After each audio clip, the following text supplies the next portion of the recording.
नाज़रीन, भारत और नेपाल दुनिया के दो ऐसे मुल्क हैं कि जिनके बारे में कहा जाता है कि इनका रोटी बेटी का रिश्ता है और इन दोनों ममालिक की ज़्यादातर आबादी हिंदू है। इन दोनों मुल्कों की सकाफ़त, तमद्दुन, हत्ता कि हिंदी और नेपाली ज़बान में भी काफ़ी हद तक ममासलत है और इसीलिए एक तवील अरसे तक हिंदुस्तान ने नेपाल पर अपना असर व रसूख बरकरार रखा था। मगर अब छोटा सा नेपाल भारत के गले की एक ऐसी हड्डी बन चुका है कि जिसे ना भारत निगल सकता है और ना उगल सकता है। और ऐसा क्या हुआ है ये जानने के लिए वीडियो आखिर तक जरूर देखें। और हमारे वो तमाम मोअज़्ज़ज़ नाज़रीन जिन्होंने अब तक हमारा यूट्यूब चैनल सब्सक्राइब नहीं किया, जरूर कर लें ताकि आपको हमारी तमाम वीडियोस बर वक्त मौसूल होती रहें। नाज़रीन, भारत और चीन के ताल्लुकात जब ख़राब हुए, जब झड़पें हुई, तो चीन ने भारत के पड़ोसियों को दोस्त बनाना शुरू कर दिया। बहुत सारे ऐसे मुल्क थे कि जिनके साथ पहले चीन के थोड़े बहुत ताल्लुकात थे, लेकिन फिर चीन ने सोचा कि अब भारत को अकेला करना है, तो उसने सारे पड़ोसियों के साथ ताल्लुकात बेहतर करना शुरू कर दिए। उनमें बांग्लादेश भी है, पाकिस्तान के साथ ताल्लुकात पहले बेहतर थे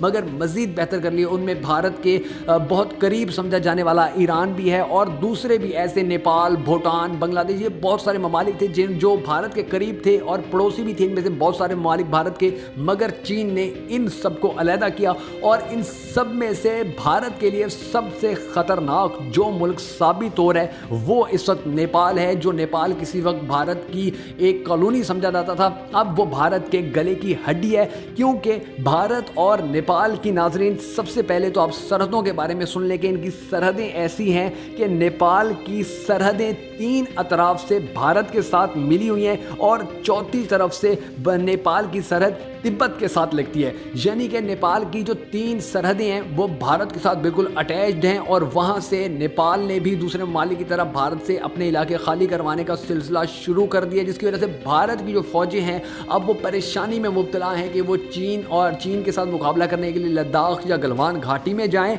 या नेपाल को सबक सिखाने के लिए या नेपाल को जवाब देने के लिए अपनी फ़ौज यहाँ लगाएं। क्योंकि इसके जितने भी पड़ोसी ममालिक हैं भारत के, उन सब ने अपने अपने इलाके खाली करवाना शुरू किए हुए। भूटान ने भी, बांग्लादेश ने भी, तो फौजें वहाँ पर भी मसरूफ़ हैं। और दूसरी तरफ चीन जो है वो कोई रियायत करने के मूड में नहीं है भारत के साथ, भारत को किसी किस्म की रियायत देने के हक में नहीं है। और आए रोज़ वहाँ पर जो पुरतशद्दुद कार्रवाइयाँ हो रही हैं फ़ौजियों के हवाले से कि पहले भी चीन ने 20 से ज़्यादा भारत के फ़ौजी मारे, अब दोबारा भी बहुत सारी खबरें ऐसी हैं कि जिनमें ये क्लियर कहा गया है कि अब वाली झड़प में भी भारत के फ़ौजी मारे गए हों और चीन के फ़ौजी हैं वो किसी सूरत पीछे हटने पर राज़ी नहीं है। नाज़रीन, इसके साथ साथ आप ये भी देखेंगे जब चीन ने नेपाल को कहा था कि हम आपके लोगों को रोज़गार भी देंगे और आपके मुल्क में पैसा भी इन्वेस्ट करेंगे, तो उसका बदला हमें किस सूरत में मिलेगा, तो उस वक्त शायद नेपाल ने कोई जवाब नहीं दिया था। मगर उसके थोड़े ही अरसे बाद जब नेपाल ने ये देखा कि अब गलवान घाटी में और इसी तरह दूसरे इलाके में लद्दाख में जब भारत मार खा गया, तो फिर उसने भी यही सोच लिया कि अब चीन को भी खुश करना है,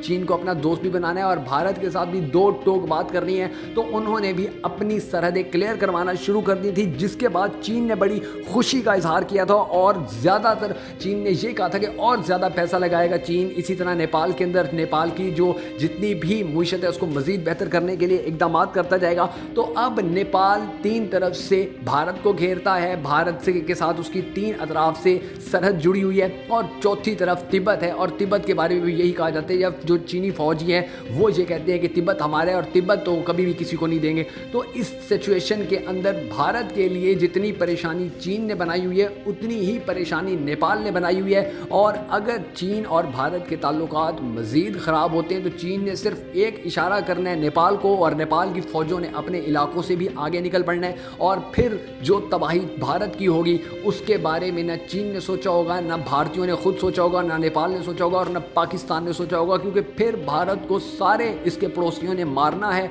और ऐसी मार लगने के बाद इंशाल्लाह भारत का वजूद दुनिया से हमेशा हमेशा के लिए मिट जाएगा।